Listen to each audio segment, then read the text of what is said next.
Hey everyone, it's Mario. Thanks for joining me. It's Gourmia Air Fryer Part 3. We're going to do a little snack and a little extra, so stick around. Alright, so let's spray these pans down a little bit.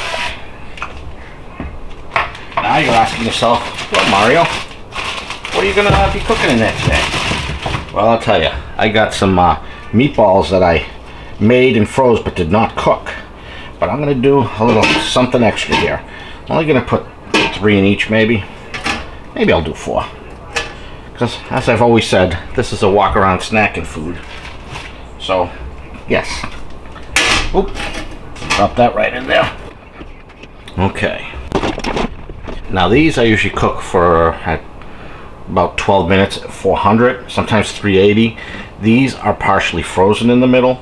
So normally I would do a lower cooking temperature for that. So let's get those 380 and 6 minutes.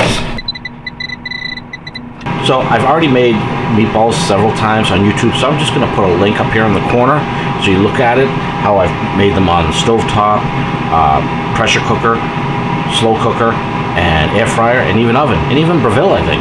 So just poke up in the links if that's what you're interested in on my recipe, or Mama Monty's recipe, I should say. Okay, let's take a look here. These are about halfway done, so let's get started with part 2 of this. Pull out our partially cooked meatballs, and we're gonna bring this out. Yes, that's right. You got it. Now, the big question is, can I handle these meatballs as hot as they may be in here? Now, there is a flat side to this meatball, so what I just want to make sure of right now is that flat side is up. And the only reason why it's flat is they were a little moist while I was prepping it. So, part of that meatball in the middle is still cold. So I'm only going to do a few like this. Put it back in here. And we're going to have to do a couple in here like that. And by here, I mean the Gourmia. The bacon isn't stretching as much as I would like, but we'll make do. Okay. A couple more toothpicks. And again, we're just going to do a couple with and some without the bacon. Like I said, you can tell they're still frozen in the middle. That's okay. There we go. That's all. Just wrapping it in a blankie. And again, going to make sure that the flat sides are up, or at least attempt to. And this one I am going to rewrap a little bit because the bacon's coming off. Here we go. Alright, let's take this out of the way for now. Now I probably could have cooked those meatballs for 8 minutes considering that they were still frozen in the middle, but I think we'll be okay. So pop these back in. And we are going to go 380 for another 6 minutes to start. And the bacon will probably be ready. The meatballs, maybe not, but we'll see. We'll see again in 6 minutes. Okay, let's take a look. Bacon did come unwrapped a little bit off one of them, but that's okay. It still needs a little more cook time by the looks of it on the bacon. Although the Gourmia, just so you don't think I'm kidding you, the Gourmia looks like it is more cooked.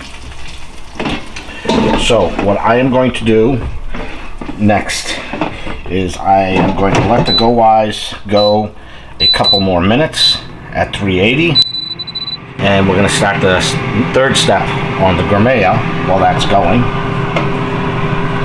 So this next step is going to be a bit messy. So what I am going to do is pull out the meatballs and bacon, and I'll explain why in a second. I am going to put in parchment paper because this is going to be messy in here, and it's going to be a lot easier to clean with this in here. So we'll set this in there, and we're going to get some of this nice provolone. Now this isn't your normal dairy provolone. I'm going to put one on the bacon one as well as the regular one. Just wrap that around there so you can kind of see what I got going on there. And I'm going to put those in. And I'm not going to turn it back on because the heat in there should be enough to melt the provolone. Alright, let's pull these out and take a look. Those could still stand to be in there a little bit longer, the bacon ones anyway.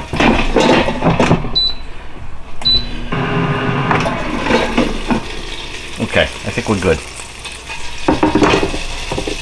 I am going to place these in the plate as I did before. I'm going to put the parchment paper in. Again, that's for easy cleaning. And the parchment paper does fit a little better in the bigger GoWISE. Now we'll put these back in.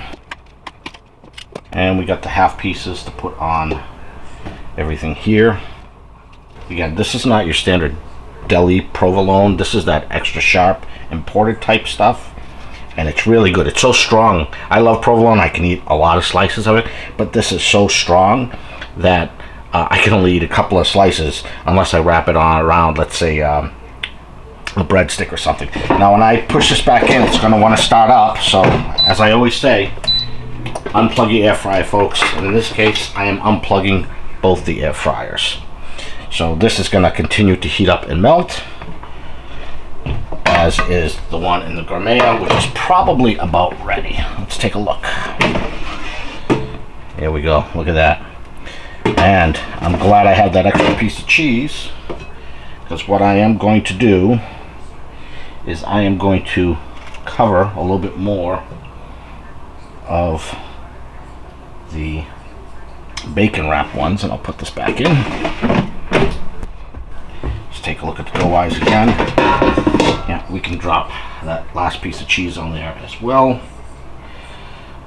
There we go. That looks great. Again, this is one of those situations where having that parchment paper in there is going to save us a lot of trouble in the cleanup, especially with that cheese being gooey. And I have a feeling that this is harder to clean with that crossbar and that little nook and cranny that I talked about in the first video. Okay, we are ready. I'm going to push these back so it gives me more working room.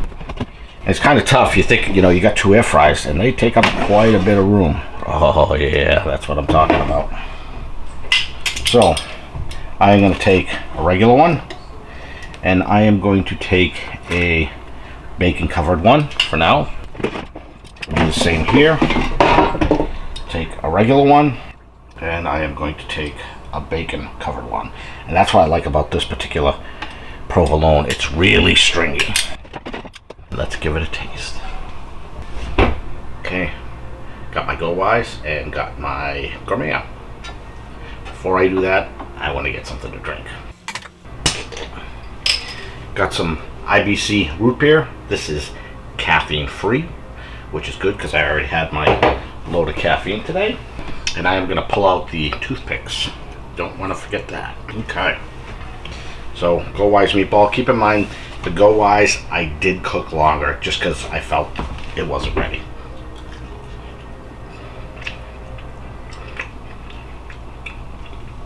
But they taste good.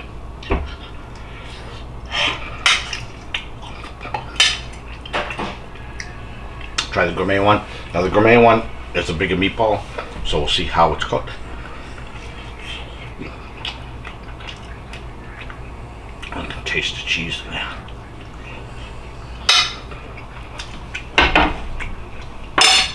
That's delicious. Oh, IBC diet root beer, it's great. On my birthday, on Father's Day, my mother buys me a couple of those 4-pack little carry-ons. Okay, now for the ones with the bacon and the provolone. This is the GoWISE one, and it's got bacon.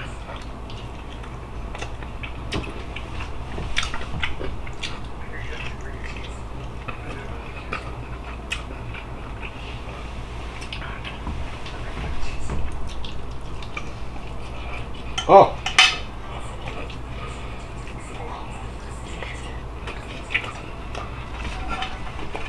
that was good. And now, Gourmia.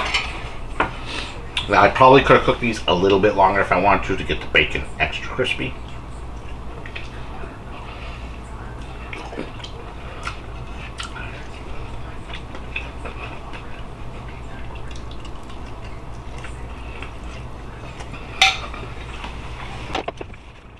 I think another minute and it would have been perfect, but it's good.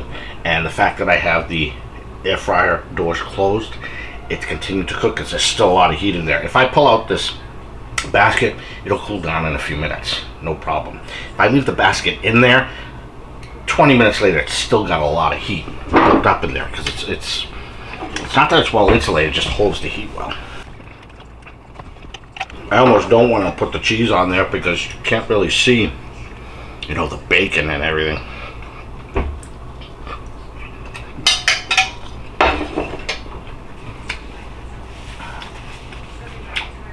And there you have it. I know in part 2, I said I wasn't sure if I was going to do another video, but I had to eat tonight, so the air fryers got fired up for the third time in so many hours. But I'm satisfied. I'm happy with that. So again, the Gourmia cooked a little faster. The size-wise, again, it's a little bit smaller. The price is right, and I have no complaints thus far. It's gonna be easy to clean because I did put that liner in there. I think the next thing, if I'm gonna do this, I'm gonna do the sausage that I usually do, where I cook the sausage for 6 minutes, slice it open, put cheddar cheese in it, wrap it in a couple of pieces of bacon, put it back in, and put it on the rack so it gets nice and crispy. I know some of you have seen that, and it's awesome. Anyway, if you like this video, please give it a thumbs up. Please consider subscribing.